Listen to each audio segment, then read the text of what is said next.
All right. I think we'll be doing a little bit of editing on this, but we're going to make this work. All right. I'm here with Greg Vaughn, four-time All-Star. Kind of a little bit more about what we do with iSocialMentor. We try to connect students with professionals, entrepreneurs, and athletes to allow them to be mentors, to share their journey, to share their wisdom with students. And I spoke with Greg about what we're doing with iSocialMentor, and he wanted to join us and share his wisdom, share his story. And we had students submit questions, and so we're just going to do a little Q&A with Greg, ask him some questions to get his feedback and see what type of wisdom and insight he has for students. You ready to get started, Greg? Yes, sir. All right. Question number one. Growing up, who was your role model? I would have to say, probably my mother Okay. and my grandmother. They played a big part of my life, and I see them, how they went about their daily business, how they, prepared and went about their job, and also the kindness, the part of where they always gave back. They always thought of others, and they were stern and strict and didn't take any shortcuts. And for me, I would have to say my grandmother and also my mother. That's awesome. So as far as family figures that were your role model, was there any athletes when you were growing up playing baseball that you looked up to as far as baseball? Yeah, I think it was just, I love sports. I loved all sports. Right. Growing up in California at that time, the A's had their dynasty teams, but I was a Giants fan. Willie Mays, Willie McCovey. I loved, as I got older, Eric Davis. I loved Dave Parker. I loved Ricky Henderson. And then I got a chance to play with all those guys. So it was, ironic that I said, hey, when I was growing up, you were my hero. You know what I mean? And it, just razzled a little bit. But I think, Jackie Robinson was big. Okay. I love Walter Payton. Okay. So there was quite a few people that I tried to mold myself after, and try to implement some of their game into mine. So, I love football first and foremost, so, Okay. I love Walter Payton. Okay. Awesome. Might have to ask you a question about football later on, but we'll go through the questions for now. Question number two. Did you have a mentor growing up? Once again, to go back to your first question, it sort of goes hand in hand with me because it was a village. My Uncle Henry, my mom's brother played a big part. My stepfather played a big part. My high school coach, my little league coach. There were so many people that played a big part of my life that, it's not fair just to go down to one person. Yeah. My American Legion coach, these are men that were played very big parts of my life. So to give credit to just one person, I don't know if I can. I'm from the old adage that it takes a village, and it definitely took a village. I had guys in my neighborhood that were playing pro ball because, like Sacramento's like Tampa. Per capita, it had so many big leaguers, and when those guys came home, I was like a sponge. So my cousin Jerry Royster played. I had cousins that played football, so we come from an athletic family. So there's quite a few people that that influenced my life.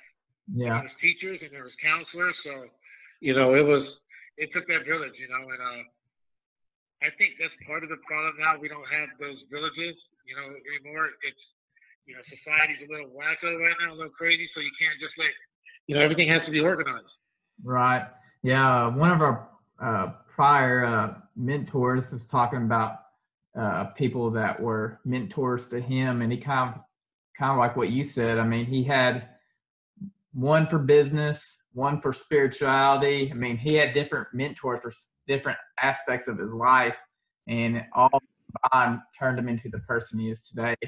And so I think it is, and that's my goal with iSocialMentor, is that I mean, it kind of like you said, it's a crazy world we live in today.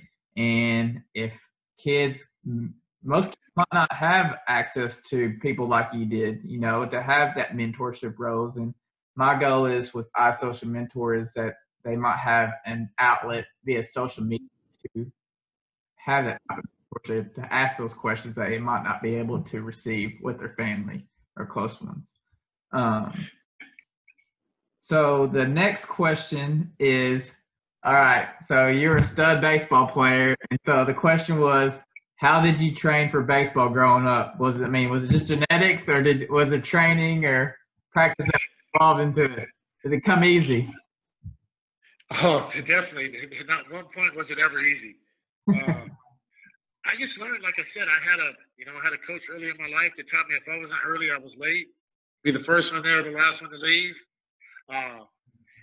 Like I said, I loved sports growing up.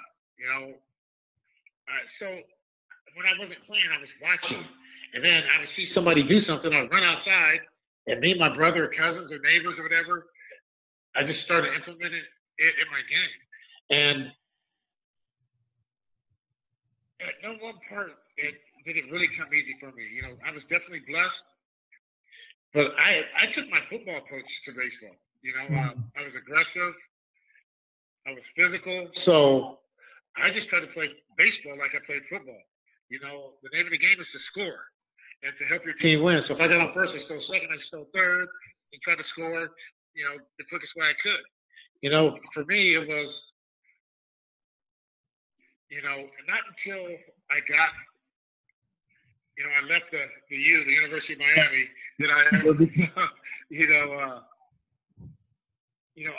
train for baseball. I really didn't lift weights growing up. I didn't lift, we played so much outside, and we had chores, and if you wanted extra money, you raked leaves, or you mowed lawns, or you washed cars.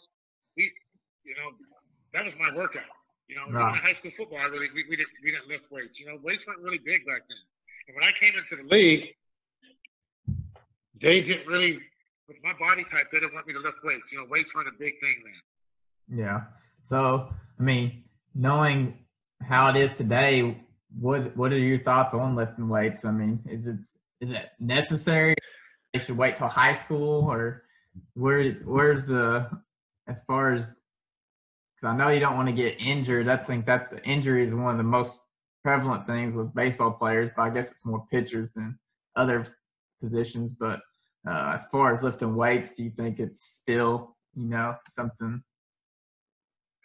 Well, I think for me, lifting weights at 8, 9, 10 years old, I don't think you should have a hitting coach, a pitching coach at 8, 9, 10 years old. Okay. I think you should be able to still consider it a game and figure it out. Go in the backyard with your son and take him to a park, or your daughter, and throw the ball. Hey, figure out how to get this barrel on this ball. Yeah. Compete. I tell kids all the time, if you take life in general, whether it's school, whether it's a job, whether it's your chores, just pretend it's your cell phone. They would die for their cell phone. Right. Just pretend like schoolwork and all the rest of those things is your cell phone, and we'd have hundreds of millions of kids running for president because their lives would change. So for me, I think lifting weights, I just think we overload these kids way too early. Yeah. You know what I mean? I think it's a business, quote unquote. You have thousands of people paying, hundreds of thousands of people paying money to get their kids trained. Everybody's a trainer. Everybody's this. Everybody's that. But to me, I think we take away their instincts because they don't know how to figure anything out on their own. We already live in a world of Google. We had encyclopedias, and we had libraries that we went to get research. You never have to leave the comfort of your own bedroom nowadays. You just get a button and get all the information that you need. So for me, I just think that we overload these kids. And you were talking about injuries. I think because they're isolated to do one sport at an early age, so you're constantly putting stress on the same muscles. Mm-hmm. If you're a baseball player, put the glove down, go play basketball, train different muscles. Go play football. I know football with the concussion thing now, but just do something else besides just the one sport that you do. If you look at the NFL, the best tight ends in football all were ex-basketball players. Yeah. You know what I mean? Because they learn how to position their body and maneuver and work. So I just think, injuries can be cut down if we just don't specialize or quote unquote make kids choose so early. Yeah. You know, but with the money the way it is, you know, these parents are going to do what they do. And I don't let my boys, I was like, until you can lift your own body weight, and we can do wall squats for the ball, we can do all these other things with medicine balls and bands that doesn't put the wear and tear on your body. Right. You only have one body. And, you know, speaking of that, I just 2 months ago had my fifth shoulder surgery, so I'm going through physical therapy right now. So you got to take care of the one you have. All right.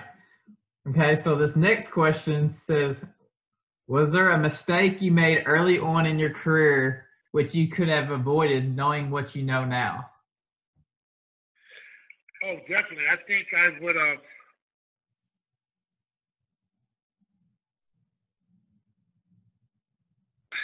I probably would have ate differently. You know, Robin out. I was fortunate. Like I said, I learned by trial and error, and I also learned from the veterans. Mm-hmm. The veterans, you know, Mr. Winfield, first thing he said to me, and I was in awe staring up at Dave Winfield, was save your money and get a tape on nothing but positive imagery. Yes, sir, Mr. Winfield. That's what I went and did. Kirby Puckett, hey, man, I like the way you play. You know, you remind me of myself. And these guys, like I said, they played a big part of my career. You know, have you ever seen a good umpire? I don't want to say what I said. I said, hey, I was in college a year and a half ago, so these guys are pretty good. He goes, do not let them dictate your career. Okay. You know what I mean? So I had Robin Young. Hey, get on a routine. Get up by 10, walk around, whatever you have to do, go home, go back and take a nap. You know, whatever your routine is, try to find it, stick to it. And I don't believe there's one way to hit, one way to throw. I believe you have to work with is best for you. So your routine, like my son, yeah, what was your routine? I would tell him my routine, but I was like, your routine might be totally different. You know, the late, great Tony Gwynn, who was one of my best friends, you know, I always tried to beat him at the ballpark because I took pride. I love my job, so I was always there early. I could never beat him no matter what. You know, if I got there at 2, he's been there since 1. You know what I mean? We don't play till 7, so, you know, that worked for Tony because I believe once you get there, you have to transform into something else. You know what I mean? Yeah. But to go back to your question, I think I would have had more fun on the field. Okay. And enjoyed it, not took it so serious. All right. And you might have answered that question in that the next question is, what is the best advice you ever received on baseball or in life? Be humble. Be humble. You know, be gracious. You know, we're blessed, you know, so I believe the guy upstairs, he blessed me, so don't forget to bless others. All right. Don't forget to give back.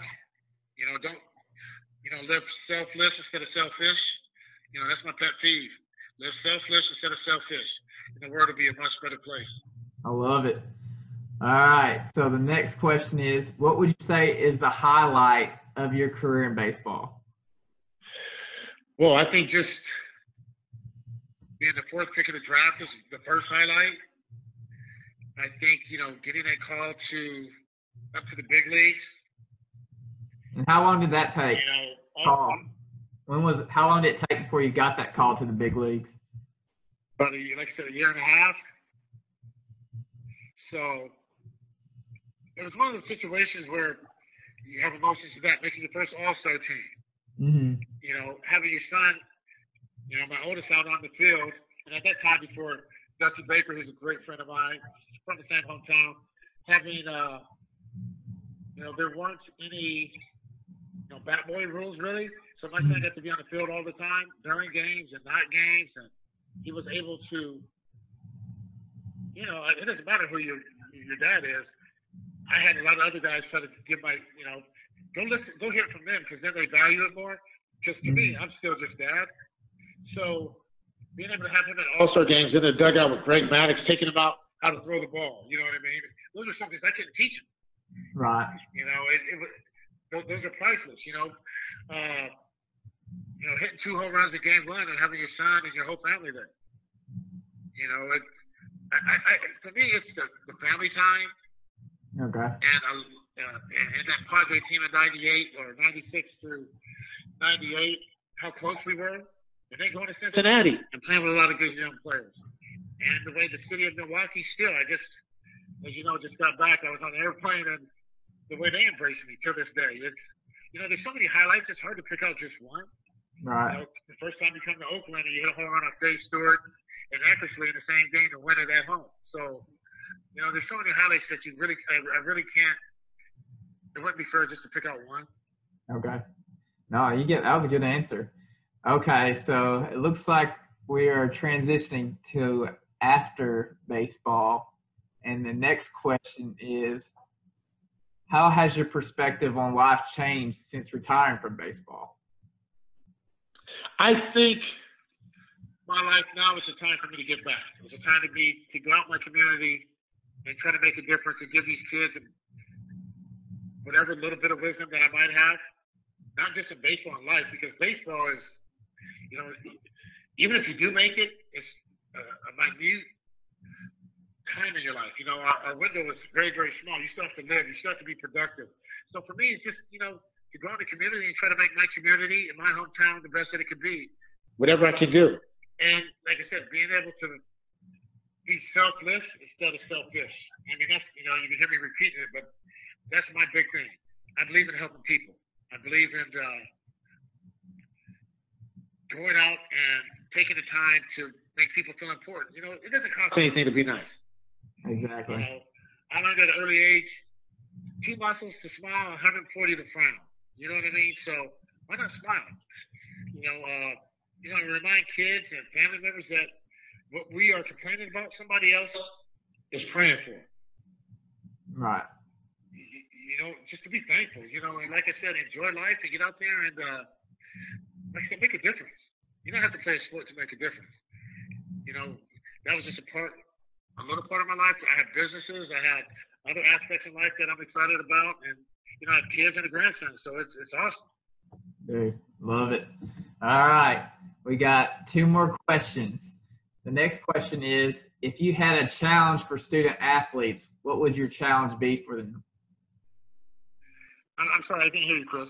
It says, if you had a challenge for student athletes, what would you challenge them to? My challenge would be to be better today, not just on the field, but in the classroom as a son or a daughter or a brother, as a sister, a niece or a nephew than you were yesterday. You know what I mean? My challenge would be to get the best education you can and to be kind and help others. And don't let the finances of whatever you're doing change you. Because the athletic part is going to take care of itself. But, you know, money's not the evil part. It's the people that get the money that, you know, the root to all evil. So my challenge would be never forget where you came from and always be a good person. Okay. Awesome. All right. So we've talked a little bit on the phone, and you talk about that you play golf. What is your dream foursome? If you had to pick 4 people for your group, who would they be? I'm sure you played with a lot of people already, so you're like, man, I've already played with them all. Yeah, you know what? I've been blessed to play with a lot of people. Probably Denzel. Okay. I would love to play with Denzel. I would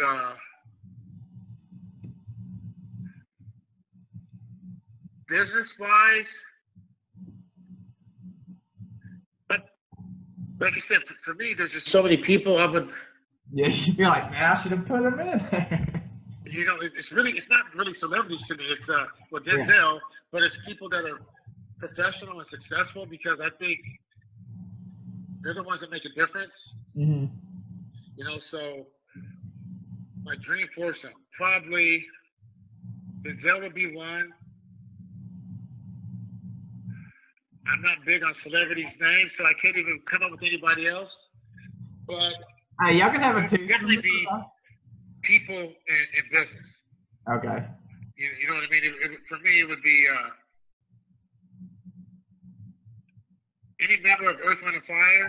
You know what I mean? I love Prince. You know, rest in peace, he's gone. Yeah. But it would be people from all different walks. You know what I mean? It's been I've lived a blessed life, so it's I want to get in and really understand what people think about. What do successful people really think about? What motivates them? Where do they get their energy and their strength from? You know, it could be Oprah. Okay. You know, Oprah could be one of them. You know, and once again, it could be, you know, Mr. Jobs that's, you know, no longer with me. I'm naming a lot of people that aren't with us anymore, but they played a big part in our society. Yeah.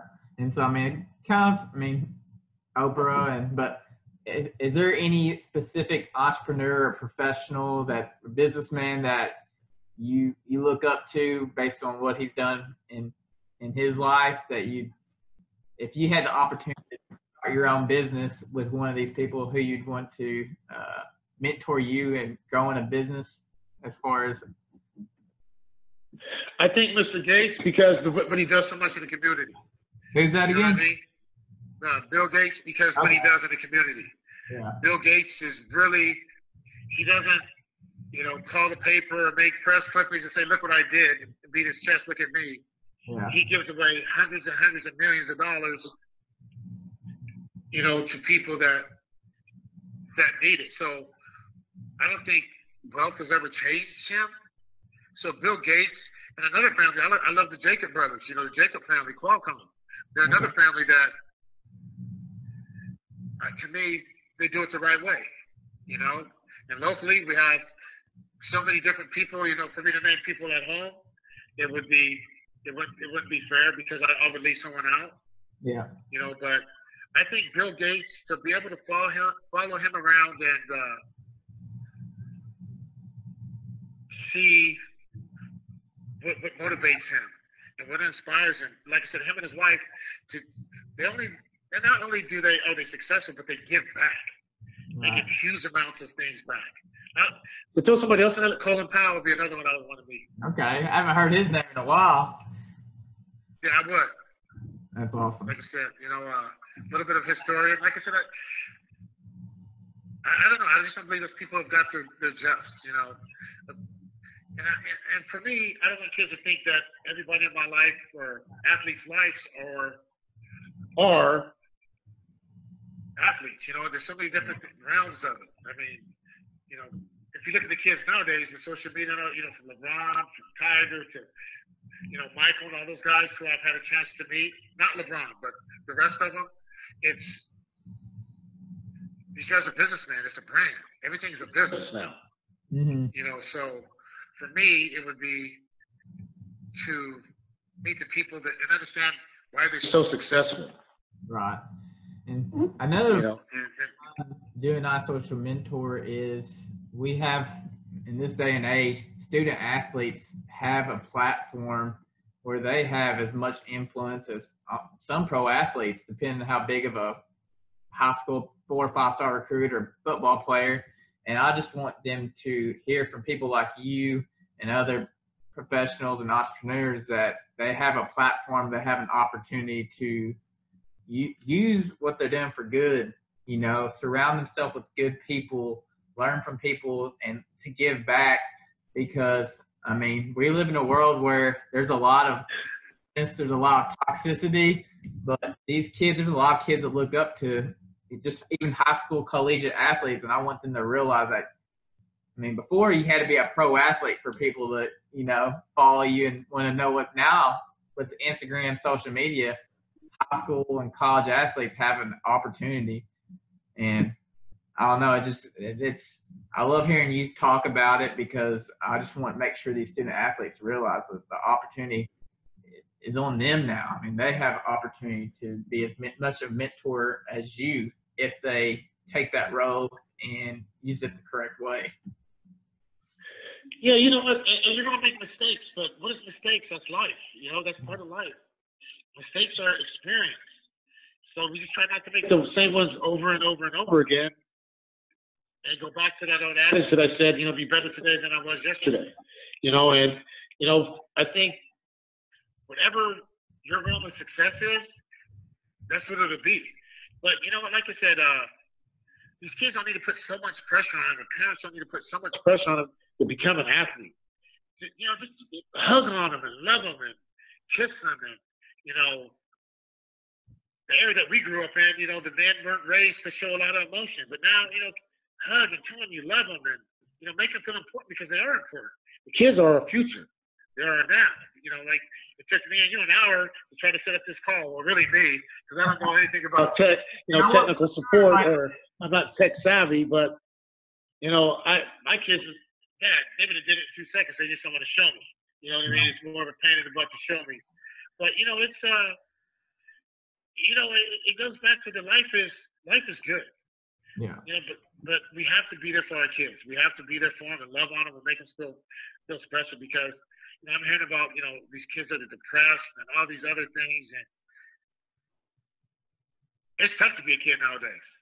Yeah. You know, I mean, they have the pressures, the peer pressure, you know, the pressure to succeed. It's a lot. It is. It's a lot. And unfortunately, you know, the tools that we had growing up, you know, whether it's park and recreations or rec leagues and after school programs, those are all gone because of funding. So these kids, you know, those mentors that we got to be with every single day, they don't really have a chance to be with, you know. So it's important that, you know, whatever walk of life that they have, that they come across positive and role models. Like I said, you don't have to be. It takes work to be a jerk. You know, it doesn't cost anything to be nice. Right. You know what I mean? Live selfless instead of selfish, and I think we'll all be in a better place. I love it. Well, man, I want to go ahead and close this off so you can do your Christmas shopping or whatever else you need to do. But any final thoughts that you just want to let student athletes or students know in general about you life? You know, like I said, I don't want to, you know, constantly repeat myself, but I want to thank you for being there for them, because the little 10 minutes or 5 minutes that I do is nothing. I mean, you're doing this on an everyday basis. You're living it. You're helping. You're dedicating. You're part of that selfless attitude that I was talking about. So I just want to say thank you to you, and hopefully these kids really, really will appreciate what you're doing, because you don't have to do this. You're taking time out of your day and away from your family to think about other people. And part of being a mentor is thinking of others, not thinking about yourself. So I just want to say thank you, and all the kids that are, you know, on your page and you know, making contributions and contributing, you know, their questions and their time to make themselves better. Because as long as we're always learning and trying to be better, I think that's half the equation. You know, because once you think we have it all, you're not going to have a very pleasant life. Yeah. I know I won't want to be around you. There's only one person that can walk on water. You know what I mean? Yeah, yeah. Well, Greg, man, I really appreciate you doing this Q&A with me. Hopefully we can chat again in the future on different things, maybe play some golf. I don't know. You probably beat me, but sure. But I really do appreciate your time. I know the students will find value in your Q&A. And again, just thank you. No problem. All right. You. See ya. All right, see you, Chris. All right.